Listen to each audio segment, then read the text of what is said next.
এই যে আপনাকে বলছি, যে যেখান থেকে আমার এই ভিডিওটা দেখছেন তাদের জন্য আজকে ছোট্ট একটা মেসেজ। সেটা হচ্ছে, আপনারা যখন আমার এই ভিডিওটা দেখছেন, কেউ দেখছেন আমাকে, কেউ দেখছেন আমার গায়ে কি পড়া, কেউ দেখছেন আমি কেমন ভাবে কথা বলি, কেউ দেখছেন আমার চোখ কেমন, কেউ দেখছেন আমার নাক কেমন, কেউ দেখছেন আমার অ্যাপিয়ারেন্স কেমন, কেউ বা পুরো আমাকেই না ব্যাকগ্রাউন্ডে কি আছে বা আমি কোথা থেকে কথা বলছি।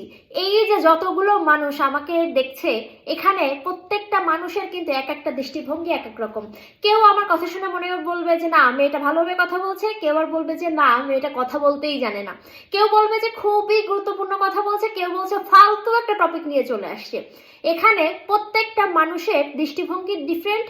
এই যে এক একজনের এক এক রকম থিঙ্কিং হওয়ার কারণেই কিন্তু কারোর কাছে আমি ভালো, কারোর কাছে আমি খারাপ।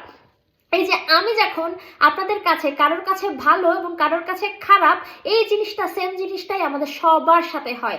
আপনি যখন ব্যক্তি মানুষটা আপনি আপনাকে নিজেকে কারোর সামনে রিপ্রেজেন্ট করেন, কিংবা আপনার সংসার জীবনে কিংবা আপনার যে কোনো কিছুতে আপনি যখন যে কাজটাই করেন না কেন, সেই কাজটা কারোর কাছে হবে খুবই পছন্দনীয় অথবা কারোর কাছে হবে খুবই খারাপ। তো আপনারা যারা চেষ্টা করেন যে আপনি একজন মানুষ সবার কাছে ভালো হয়ে থাকার চেষ্টা করবেন, আমরা অনেকেই আমাদের পরিবারে চাই আমরা সবার কাছে নয়নের মনি হয়ে থাকবো। কেউ বা তাদের কর্মক্ষেত্রে চেষ্টা করে সে সবার কাছে একদম বেস্ট এমপ্লয়ি হয়ে থাকতে চায়, আর কেউ বা দেখা যাচ্ছে যে তার পারিপার্শ্বিক আত্মীয় স্বজন সবার কাছে বেস্ট হওয়ার চেষ্টা করে।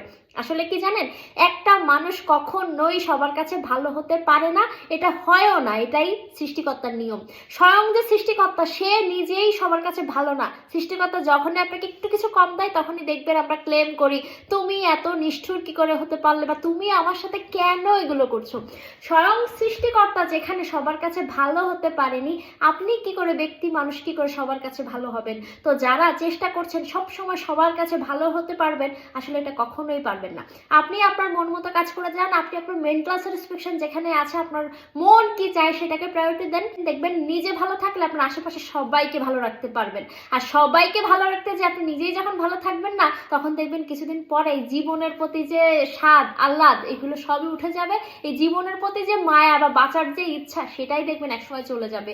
তো নিজে বাঁচেন, নিজের ইচ্ছাকে প্রায়োরিটি দেন, নিজে কি চান সেটা আগে অ্যানালাইসিস করতে শেখেন, তারপর সেইভাবে সামনের দিকে